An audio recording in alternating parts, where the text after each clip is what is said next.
안녕하세요. 정보가 세상을 바꾼다. 인포뱅크입니다. 이번에 전해드릴 내용, 중국 칭화윤이 살린다. 법원 파산 구조 조정 승인. 칭화윤이 몰락해도 중국은 고에 대해서 한번 알아보겠습니다. 여러분의 구독, 좋아요 한 번씩 눌러주시고 이야기를 시작을 해보겠습니다.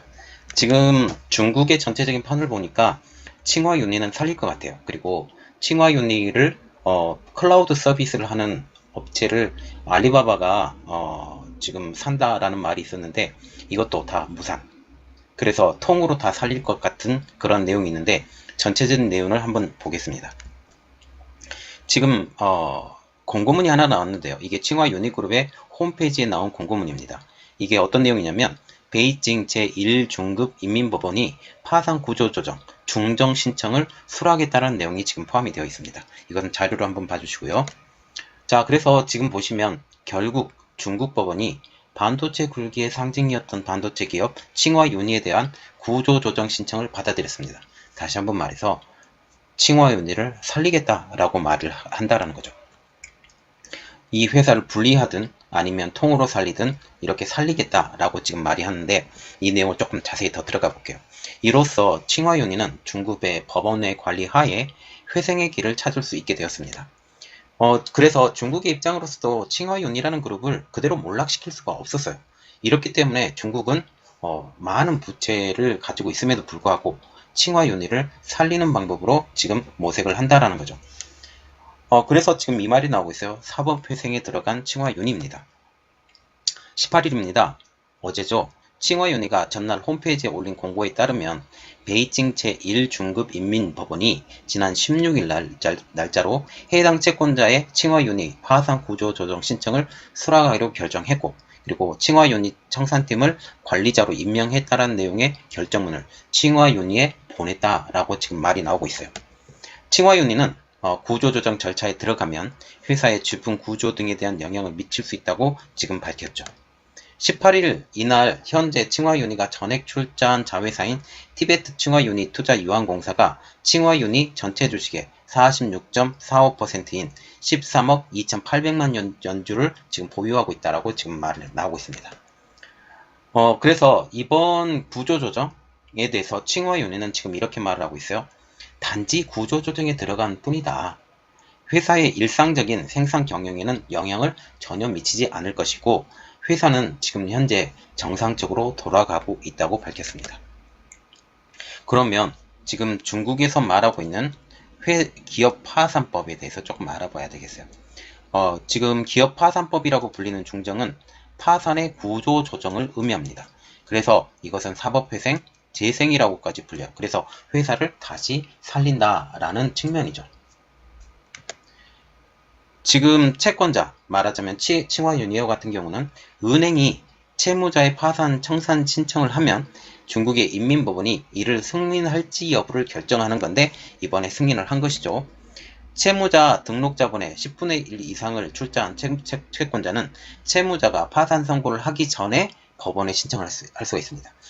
말하자면 회사가 파산을 선고를 하면 채권자는 모든 걸 가져갈 수가 없죠. 그래서 회사를 키워서 더 많은 이득을 얻기 위해서 이러한 것을 하죠. 이 신청을 법원에서 만약 받아들이게 되면 채무자의 성환 능력이 없다 해도 채무자의 재산이 즉시 청산되지 않습니다. 그래서 여기서 눈여겨봐야 될 것은 채무자의 성환 능력이 지금 현재 없다 할지라도 채무자의 재산이 즉시 청산이 되지 않고 다시 회생의 길로 그대로 유지한다라는 거죠. 굉장히 좋은 조건이죠.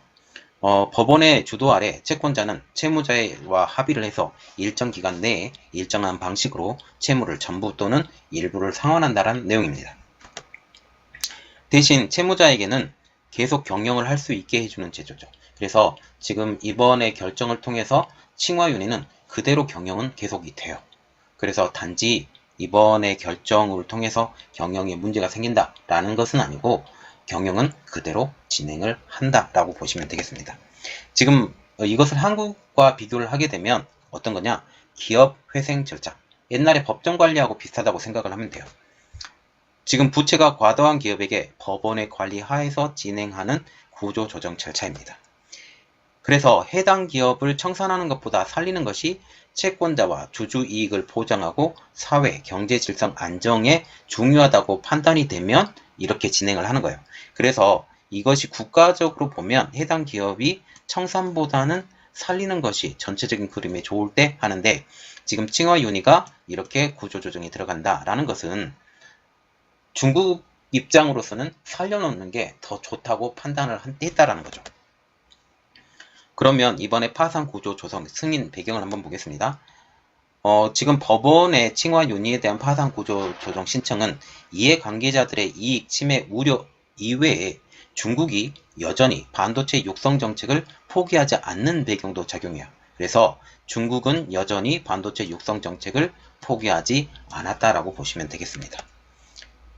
그리고 중요한 내용이 하나가 나오는데, 법원은 이번 파산 구조 조정을 맡을 관리인으로 지금 현 칭화유니그룹의 경영진을 그대로 임명해버려요. 경영 실적의 악화를 원래 하고 물러나게 만들어야 정상이잖아요. 그런데 이 현 경영진을 그대로 임명해뒀다라는 것은 이 경영진을 두고 너희가 살려봐라 라고 말을 했다라는 거죠. 그리고 중국의 입장에서도 반도체 굴기의 상징으로 여겨지는 칭화윤희가 사라지게 되면 중국이 미국의 제재에 맞서 천명한 반도체 굴기의 동력이 반감될 수도 있기 때문에 울며 겨자 먹기로 지금 살려놓는 거예요. 그래서 구조 조정이 시작이 되면 칭화윤희의 이사회, 감사회, 주주통의 기능은 100% 상실. 그래서 이사회도 열리지 않고 감사회도 열리지 않고 주주통회도 열리지 않아요. 오로지 은행의 감독하에, 말하자면 중국 정부의 감독하에 이 모든 것들이 일어나는 것입니다. 그래서 법원이 지정한 관리인이 관계자 회의를 열고 그 역할을 대신을 하는 거죠. 그런데 이번에 법원에서 지정 관리자가 누구라고 그랬어요? 지금 칭화윤희 현 경영진. 현 경영진이 이 모든 역할을 다 한다라는 겁니다. 관리인은 자본을 차입할 수도 있고 자사를 일부 매각할 수도 있습니다. 또 증권 규제 당국의 동의를 받아서 주식과 채권을 추가로 발행하는 것도 가능합니다. 여기서 정말 눈여겨봐야 될 내용이 이거예요. 증권 규제 당국의 동의를 받아서 주식과 채권, 그래서 주식으로 돈을 차입을 할 수도 있고 채권으로 이 돈을 차입할 수 있어요. 이것을 추가로 발행하는 것도 가능한 건데, 그러면 돈이 어디서 들어올 수 있다? 국가에서 지원을 받아서 이것을 회사를 안정을 시킬 수 있다라는 측면까지 우리가 생각을 하면 됩니다. 그래서 이 과정에서 중앙이나 지방정부의 자금이 국유 기업들을 통해서 다시 칭화윤희에 흘러가는 상황도 배제할 수 없다라는 게 가장 큰 내용이 되겠죠. 칭화윤희는 2014년부터 2018년도까지 주요 글로벌 반도체 기업 21곳 가운데 매출 대비 정부 지원금 비중이 높은 5대 기업 중에 하나로 꼽혔을 정도로 중국 정부의 의존도가, 아니면 중국의 지방 정부의 의존도가 상당히 높은 기업 중에 하나였어요. 그래서 쇄신을 위해서 경영진이 교체될 것이라는 전망도 나오고 있지만, 파산 구조 조정을 맡은 관리인으로서 칭화윤희 그룹이 현 경영진을 지금 임명한 만큼 그 가능성은 커 보이지 않습니다. 만약 군사를 뺀다, 그리고 기업들을 좀 쪼갠다 라고 하면 칭화유니그룹을 메모리 반도체, 반도체 설계, 정보 서비스, 말하자면 메모리 반도체와 같은 경우는 YMTC나 아니면 DRAM 메모리를 하는 것, 그리고 반도체 설계 같은 경우는 유니SOC를 대표적으로, 그리고 정보 서비스와 같은 경우는 클라우드 서비스를 전문적으로 하는 이 세 개로 분리할 가능성이 높다고 관측도 나오고 있죠. 그래서 업계에서는 칭화유니그룹이 이번 파산 구조조정 절차 진행 과정에서 핵심 계열사들을 매각해서 재원을 마련하기보다는 전략적 투자자를 찾아서 재무 위기를 넘기는 방안을 찾는데 주력할 것으로 관측이 되고 있어요. 그래서 여기서도 보면 뭐냐면 핵심 계열사들을 매각하지 않을 것이다. 이거 보시면 되고, 그리고 전략적 투자자를 누구를 잡냐? 국가를 잡냐? 아니면 지방정부를 잡냐? 해서 재무 위기를 넘기는 방안을 찾는데 주력할 것으로 관측이 되고 있다는 거죠. 결국은 핵심 계열사인 유니SOC나 아니면 클라우드 서비스나 아니면 뭐 YMTC나 이런 회사들을 매각하지 않는다라는 거예요. 차이 씨는 소식통들의 말을 인용해서 칭화 유니그룹의 파산 구조 결정 전부터 지금 이미 잠재적 투자자들과 협상을 진행 중이었다고 하면서 저장성 국유자산관리위원회, 그리고 항저우시 국자위, 알리바바 그룹들이 관심을 보였다고 하는데, 알리바바 그룹과 같은 경우는 지금 클라우드 서비스에 대한 관심이 있었기 때문에 거의 알리바바에서 재무적 투자자로 들어오는 것은 좀 힘들 것 같습니다. 다만 투자 의향을 비친 이들 기관은 칭화유니그룹이 46.45%의 지분을 보유한 상장사 쯔광국펀에 큰 관심을 보이지만, 칭화유니그룹은 개별 기업의 매각보다는 그룹 전체 차원에서 전략적 투자를 유치하기를 희망을 해서 양쪽의 생각의 차이가 있다고 지금 차이신은 전하고 있어요. 그래서 칭화유니그룹이 지금 생각을 하는 것은 뭐냐? 개별 기업의 매각이 아닙니다. 아니고 그룹 전체 차원에서의 전략적 투자를 유치하기를 희망한다 라고 보시면 돼요. 지금 언급하고 있던 주간 쿠폰과 같은 경우는 서버나 PC, 공유 클라우드, 공유기 등과 같은 사업 분야에서 화웨이와 경쟁 중인 신화상 그룹을 거느리고 있는 가장 큰 기업이죠. 특히 클라우드 서비스가 본 주 업종입니다. 그래서 결국은 이렇게 보시면 돼요. 칭화유니그룹은 재무적 지원자를 통해서 다시 살아날 것이다. 그렇게 보시면 돼요. 그러면 조금 더 이야기를 넘어가서 칭화유니그룹의 몰락 파장을 한번 보겠습니다. 중국의 반도체 항공모함으로 불리고 있어요. 이러한 칭화유니그룹은 시진핑 국가주석이 나온 명문 칭화대가 51%의 지분을 보유한 반도체 설계 제조사로서 파운드리 업체인 SMIC와 더불어 중국을 대표하는 반도체 기업으로 불리고 있었어요. 칭화유니그룹은 중국 안팎으로 공격적인 투자에 나섰지만 뚜렷한 성과를 내는데 실패하면서 막대한 빚을 지게 되었죠. 차이신도 칭화유니그룹이 오늘날의 상황에 부닥치게 된 주된 이유? 그것은 지난 10년간 대량으로 해외 인수 합병에 나선 가운데 산하 여러 반도체 사업에서 돈을 불태웠지만 결국은 스스로 피를 만들어낼 능력이 부족했기 때문이라고 하면서 2019년도 이후로는 더 채권을 발행하지 못했고 계속 쌓인 채무로 결국 위기로 폭발하게 되었다.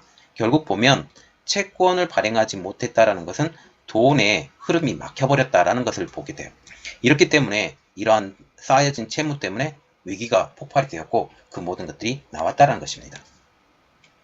2019년도 기준으로 칭화유니의 총 자산은 3천억 위안, 한국 돈으로 53조 원 정도 됩니다. 그러나 칭화유니가 지난 4월달 만기가 도래한 부채는 70억 1,800만 위안을 상환하지 못했죠.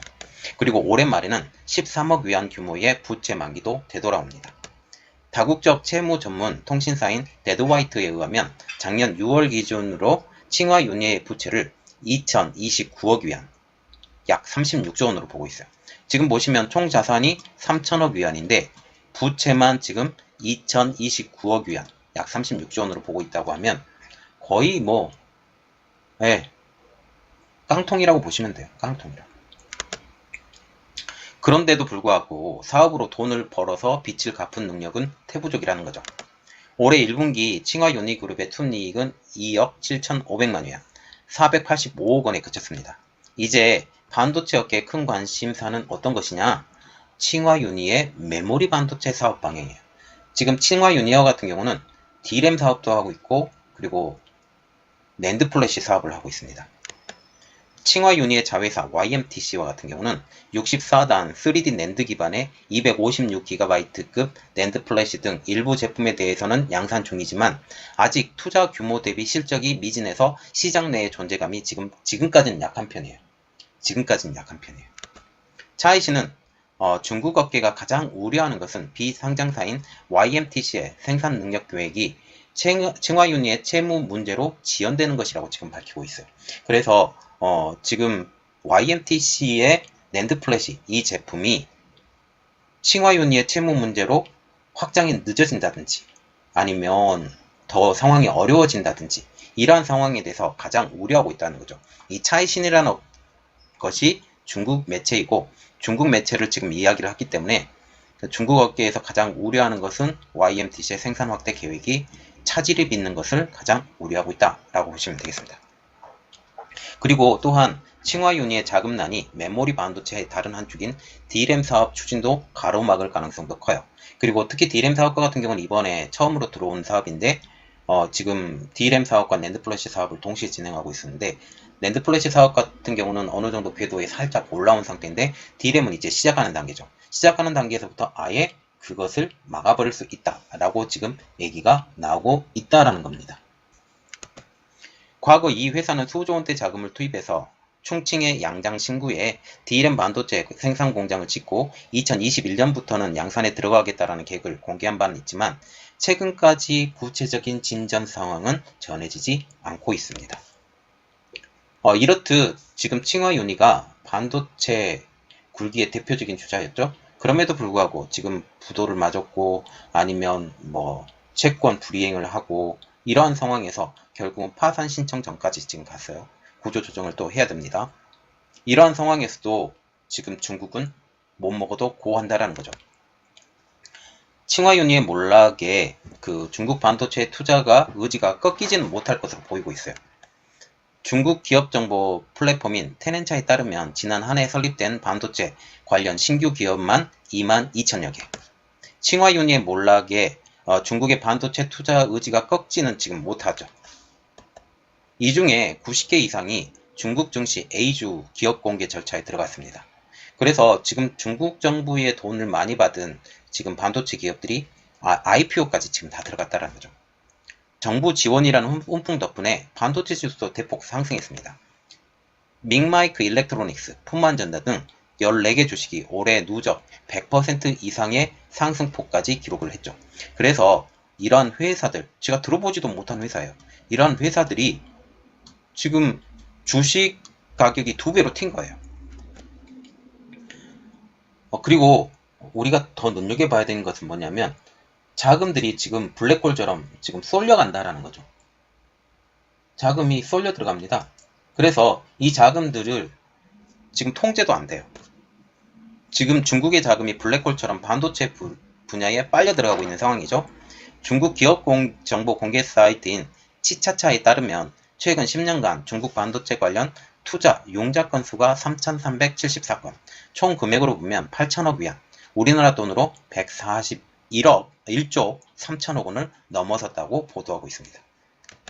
이 중 올해인 2021년 상반기에만 2,944억 위안, 한국 돈으로 52조나 되는 돈이 반도체 기업으로 지금 몰려 들어가고 있어요.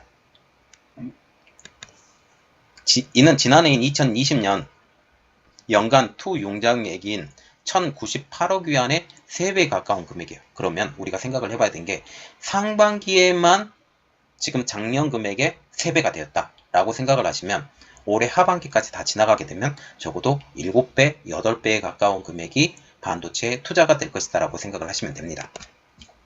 그리고 점점 반도체 관련 자금 투자 규모도 커져가고 있는데 중국 국가 펀드, 국가 대기금의 움직임도 계속 이어지고 있어요. 중외 기업은 총 자금 규모 82억 위안의 중국 국가대기금 2기에 25억 위안을 투자했다는 내용의 3호 투자 보고서까지 발표가 됐습니다.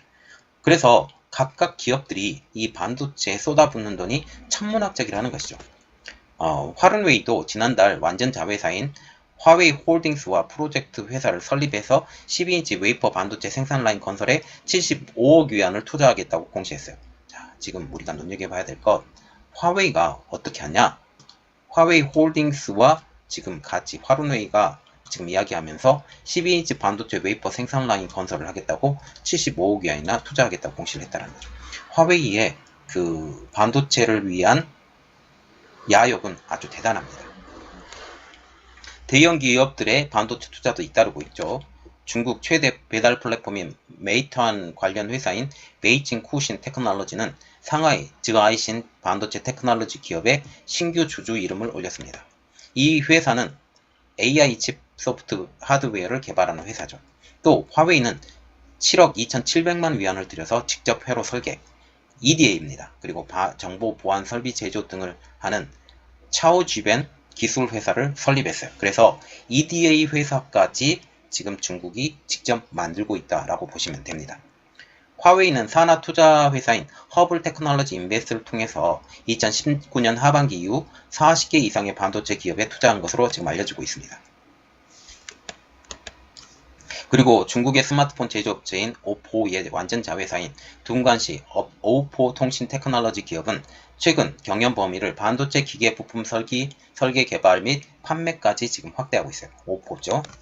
리신정밀은 리신정밀 스마트 제조회사를 이달에 설립했고 중국 통신사업자 차이나모바일은 지난 5일 사물인터넷인 IoT 자회사 신성테크놀로지에 대한 독립운영을 시작을 하면서 반도체 업계에 뛰어들었습니다. 자, 지금 보시면 중국은 칭화윤이라는 그룹을 망가뜨리고 싶은 마음이 없습니다.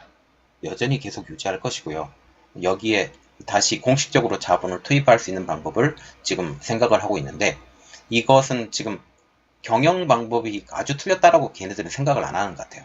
그래서 경영진을 아예 안 바꾸고 그대로 일을 하고 그리고 지금 칭화윤이가 가지고 있는 YMTC와 같은 경우는 지금 내용은 안 올려드렸지만 중저가 SSD 판매를 지금 나서고 있거든요. 낸드 플래시 제품들.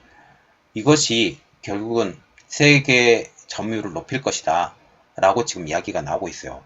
이러한 것들 때문에 결국은 낸드 플래시와 D램을 만드는 저가 제품들을 중심으로 키워갈 것이고 결국은 규모의 경제를 통해서 이들을 키우려고 한다면 칭화윤리와 같은 기업 그리고 창신 메모리와 같은 기업들이 절대로 없어지면 안 돼요.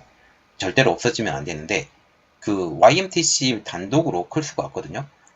돈을 계속적으로 지불해주는 회사가 지주회사 같은 게 필요한데 그 보호막이 되는 것이 칭화윤이죠. 이렇기 때문에 이러한 현 상황이 지금 나오게 되는 현 상황입니다.